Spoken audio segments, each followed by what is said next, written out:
Welcome to Kenton's videos. Enjoy the video. You start by opening the PSD and working on a copy. Make sure layers are intact and named so you can map them later. Once done, hide any unused layers and rasterize effects that Coreldraw won't read because you'll need predictable assets.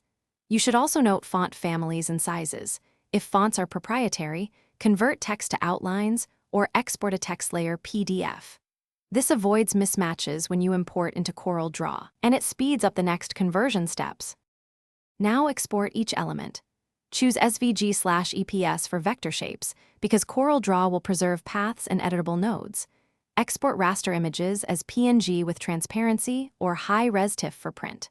Once exported, create a layered PDF or save a copy as PDF/X1A so Corel imports layer structure and preserves color intent. Make sure your color mode is CMYK if preparing for print. Otherwise, keep RGB for screen. These steps let you control which parts stay vector versus raster after import.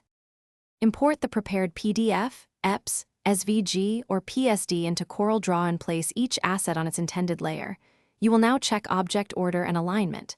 If artwork came in raster, use Power Trace to vectorize at the right detail level, and then clean up nodes to optimize paths.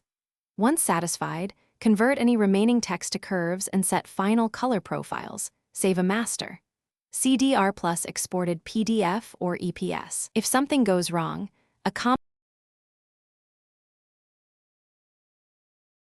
Thanks for watching. Consider subscribing if we helped you.